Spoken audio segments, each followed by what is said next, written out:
Menstrual cycle females की body में होने वाला एक नेचुरल साइकिल होता है जो फीमेल्स की यूट्रस को अडल्टहुड में पहुंचने के बाद प्रेगनेंसी के लिए प्रिपेयर करता है।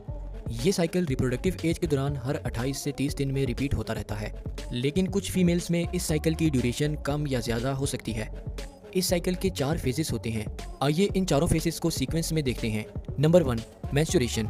ये फेज फीमेल में पीरियड्स के स्टार्ट होते ही शुरू हो जाता है। इस फेज के दौरान फीमेल यूट्रस की इंटरनल लाइनिंग के सेल्स, जिन्हें एंडोमेट्रियम कहा जाता है, टूटकर शेड करने लग जाते हैं, जो कि ब्लड की शक्ल में वजाइना से लीक आउट होते हैं। ये फेज तकरीबन 5 दिन तक चलता है, मगर डिफरेंट फीमेल्स में इस फेज का दौरानिया 3 से 7 दिन तक हो सकता है। Number 2, follicular phase.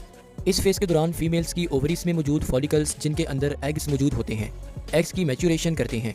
हर फॉलिकल के अंदर एक एग मौजूद होता है और फॉलिकुलर फेज में सिर्फ एक फॉलिकल ही मैच्योर होकर एग रिलीज करता है। ये फेज पीरियड्स के पहले दिन से लेकर 13वें दिन तक फीमेल ओवरीज में चलता है। Number 3, ovulation. फॉलिकुलर फेज के जब 13 दिन पूरे होते हैं तो ब्रेन में मौजूद पिट्यूटरी ग्लैंड LH हार्मोन यानी कि ल्यूटिनाइजिंग हार्मोन सिक्रीट करता है, जिसकी वजह से ओवरीज में मौजूद मैच्योर एग फॉलिकल के फटने से रिलीज हो जाता है।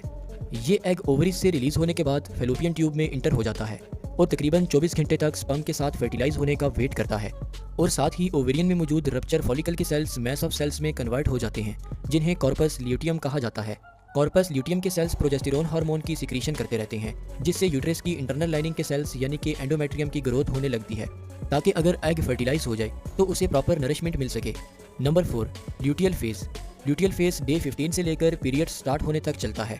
ल्यूटियल फेज के दौरान अगर एग फर्टिलाइज हो जाए तो फर्टिलाइज एग एंडोमेट्रियम में इम्बेड होकर नरिशमेंट लेता है और इस तरह फीमेल यूट्रस में बेबी की ग्रोथ होती रहती है।